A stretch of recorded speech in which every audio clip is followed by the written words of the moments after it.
In this video, I'll be showing you the steps on how to find cases by an issue or topic in Westlaw Australia.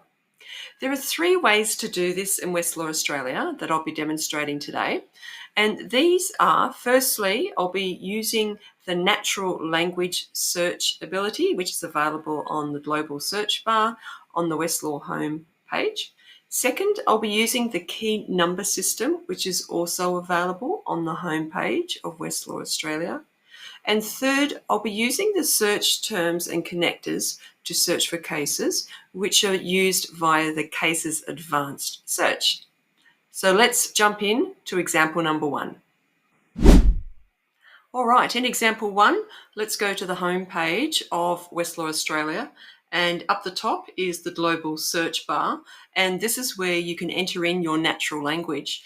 You'll notice in the field, before even clicking in there, it already reminds us by saying enter terms, citations, databases, questions, anything. So there's an invitation there for you to use natural language. However, I have to say, for me, it's a bit of a hit and miss, but I think it's worthwhile for you to know that this is available for you. So let's look at a quick example. I'm going to enter in a question around what are the discretions to exclude evidence. So in my scenario, it's an evidence admissibility query, and I'm going to go up into the global search field and enter in what are the discretions to exclude evidence.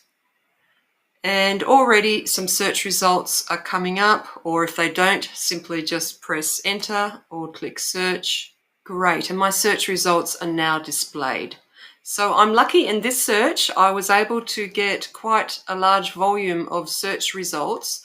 I can see by scrolling down, there's a number of cases. It's also pointing me towards some legislation, which is great, the Evidence Act and the specific provision around discretionary and mandatory exclusions. So that's fantastic.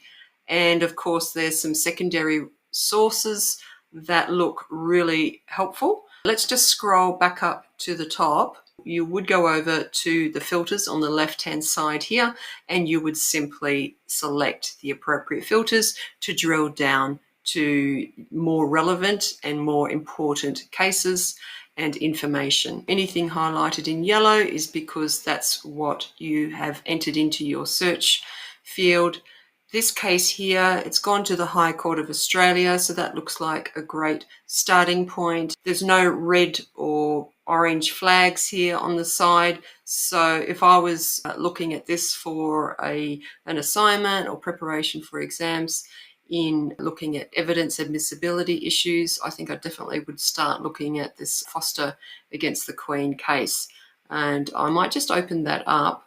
Great, and the case displays. So again, you can just scroll up and down and you'll be pointed towards your search criteria. So that concludes a short description on how to use a natural language when you're trying to find cases on a particular issue or topic. Let's now jump into example number two, where we look at the key number system in Westlaw Australia. On the home page, it is down on the bottom left-hand corner, so you may need to scroll down a little bit, and I will highlight it for you so that you can easily see where it's located on the home screen. So key number system. And what this essentially does is it groups cases into topics and subtopics. So let's jump in now and have a look. So you can see here it says browse cases by topic. So I'll just click on that link. Excellent. So here's all the topics under the key number system. You can see there's quite a list there, number 1 right through to number 83. Let's just glance our eyes over these topics, and you can see it is listed alphabetically, which is very helpful. Some of the main areas of law that you'll be obviously covering in your legal studies. So if I scroll down a bit further to, let's say, number 18, contract law. Another one might be corporations law, number 20. And of course, number 21, criminal law, and so on. And then over on the far right. Number 80, tort law. So every law student will be studying torts. So that's really useful to know.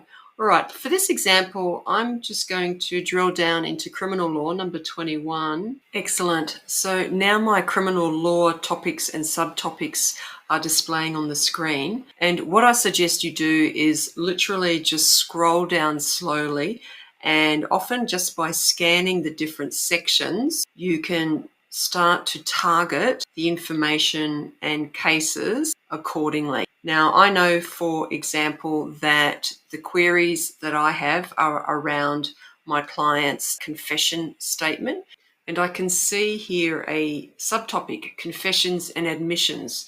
So to open that up, just click on the plus icon.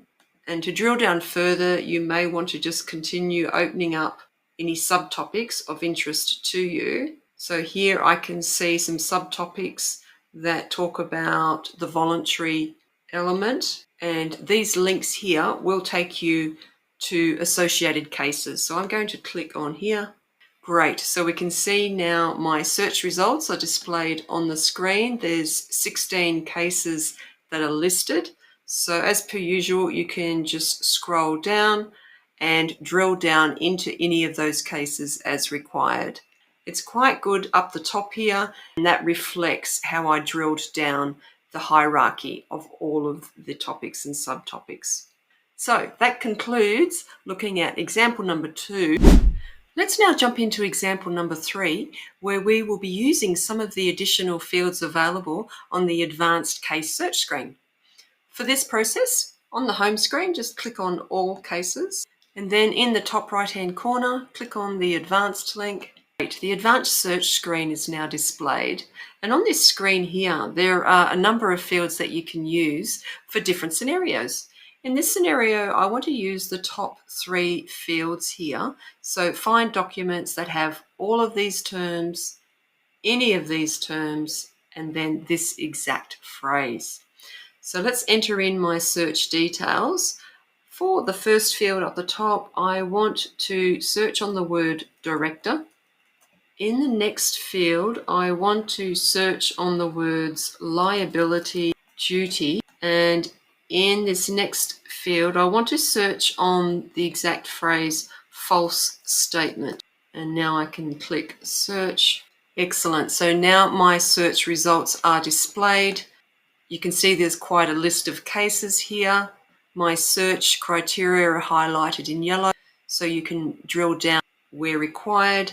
And as per usual, you would use your filters on the left-hand side to reduce the number of search results. So in this example, I just want to apply a filter of reported cases only. And this is corporations law, so I'm going to select practice area of corporations. And for now, I'll just apply those 2 filters. Click apply. Excellent. So that's reduced the number of cases in my search results. The first 2 that are listed up the top here, I can see they've got the orange flag there, which, as you know, means we need to be cautious with those cases. So I'll keep scrolling down. Number 3, it doesn't have any red flag or orange flag, so I might just stop and pause and look at this case here, and I can drill down where required. Adler against the Queen, I remember that was covered and discussed in my corporations law subject. So from memory, I think that's an important case. So as per usual, you can drill down by clicking on the case link up the top or click on the yellow areas. For this example, I might just click on the link. Now the case is displayed. I can just scroll up and down the case details, and all of my search criteria words should be highlighted in yellow. So let's just scroll down and see if that's the case. Yes, they are. So that's great. So that concludes this example of how to find cases by using the advanced case search function. So that brings us to the end of this video. Hopefully by now you have some additional skills and knowledge on how to find cases that discuss a particular issue or topic in Westlaw Australia. See you next time.